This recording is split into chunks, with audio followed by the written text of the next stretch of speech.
Hello viewers, welcome to my channel Learning Excel with Mr. Jahid.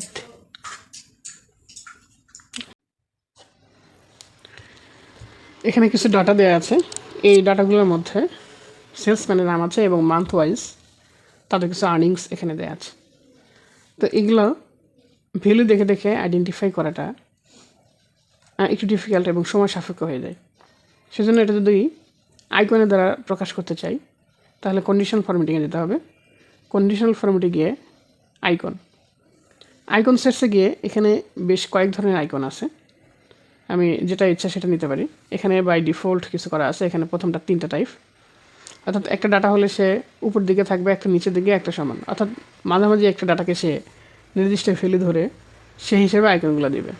যদি এখানে এই আইটেমটা দেওয়া যায়, এভাবে দেখাবে। এটা দেখালে এখানে 4টা আইটেম, অর্থাৎ ডাটাকে 4টা প্যাটার্ন করবে। এখানে যদি আসে তাহলে সে 5টা করবে। তো আমি এখানে 3টা নিলাম। এই অবস্থায় যদি হয় তাহলে এখান থেকে ডাটা দেখা যাচ্ছে কার ডাটা ঊর্ধ্বমুখী, কার আর্নিং ঊর্ধ্বমুখী, কারটা নিম্নমুখী এবং কারটা সমান সমান আছে, রেঞ্জ আছে। এবং সেই রেঞ্জগুলো নিজে আবার সেট করেও দেওয়া যায়।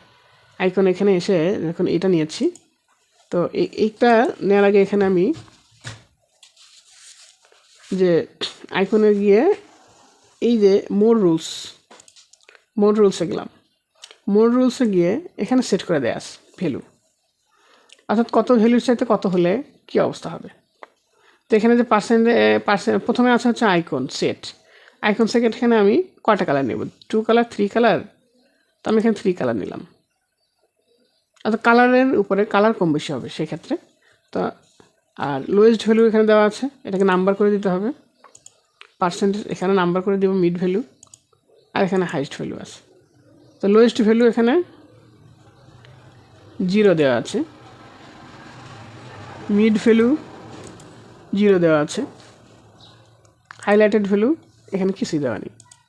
তো এখানে আমি 0-এর জায়গায় যদি আমি এখানে 100 করে দিলাম, মিড ভ্যালুতে 300 করে দিলাম, এই অবস্থা যদি রাখি। আর হাইয়েস্ট ভ্যালুতে এখানে আমি নাম্বার সেট করার পরে এখানে আমি হাইয়েস্ট ভ্যালুতে দিয়ে দিলাম 1000। যার মানে এখানে ডাটা যেহেতু অনেক বেশি আছে, তো আমি 1000 দিলাম, আর মিড ভ্যালুতে 500 দিলাম। দেওয়ার পরে এখানে যে কালার আছে, প্রথম কালারটা এরকম থাকবে, দ্বিতীয়টা হলুদ হবে, এরপর আসতে গাঢ়। তো আমি এখানে চেঞ্জ করে দিতে পারি।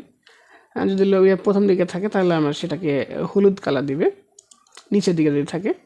মিড ভ্যালু যদি থাকে তাহলে আমি সেখানে পিঙ্ক কালারটা সেট করে দিলাম, আর ভ্যালু যদি বাড়ে তাহলে এখানে ব্লু কালারটা আমি সেট করে দিলাম। অর্থাৎ এইভাবে যদি সেটিংটা হয়, তারপর ওকে দিয়ে দিলাম। এটা হচ্ছে কালার অনুপাতে সে চেঞ্জ হয়ে গেল। অর্থাৎ এখানে 2টা কন্ডিশন বসে গেছে। একটা কন্ডিশন হলো উপরের দিকে নিচের দিকে শো করার, এই যে দেখেন নিচের দিকে যে আইকনগুলো আছে সেগুলো সব হলুদ কালার হয়ে গেছে, উপরের দিকে যেগুলো আছে সেগুলো যে সবুজ কালার হয়ে গেছে। আর মিড লেভেল 500 বা তার আশেপাশে যেগুলো আছে সেগুলো যে পিঙ্ক কালার হয়ে গেছে। এখানে 2টা কন্ডিশন হয়েছে। আমি যদি এখন একটা কন্ডিশন রাখতে চাই, অর্থাৎ শুধু সেল কালারটা রাখতে চাই, আইকনটা উঠাই দিতে চাই, তাহলে যাবো কন্ডিশন ফরম্যাটিংয়ে, ম্যানেজ রুল। ম্যানেজ রুলস এখানে দেখেন 2টা আছে, 2টা সেটিং আমাদের দেওয়া আছে, একটা কালার, একটা হচ্ছে আইকন।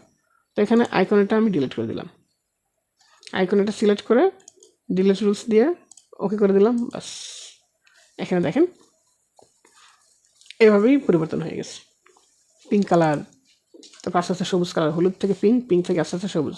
মিড ভ্যালু আছে 500, আর লোয়েস্ট ভ্যালু আছে 100, আর হাইয়েস্ট ভ্যালু আছে 1000। আচ্ছা, আমি কোনটা যদি 0 দিয়ে দিই দেখি, এখানে 0 দিয়ে দিলে তারটা হলুদ থাকছে, কারণ এটা 100 পর্যন্ত, আপ টু 100 পর্যন্ত এটাই থাকবে।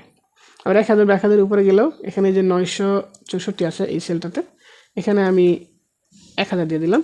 1000 দেওয়াতে কী হলো, ওখানে সবুজই আছে, কারণ এটা হচ্ছে হাইস্ট ভ্যালু। হাইস্ট ভ্যালু উপরে যদি যাই 2000 দিলাম, এটা সবুজই থাকবে। পিঙ্কটা শুধু পরিবর্তন হতে থাকবে। এখানে 500 আছে, 580 আছে, এখানে যদি আমি 400 বা 400 করে দিই তাহলে আরেকটু কালারটা কমে গেছে, হলুদের দিকে আসছে। এখানে যদি আমি 200 দিয়ে দিই, এখানে হলুদ হয়ে গেছে। অর্থাৎ কোন value, lowest value, mid value এবং হাইয়েস্ট ভ্যালু যেটা কাছাকাছি যাবে সে সেই কালারটা এখানে ধারণ করবে।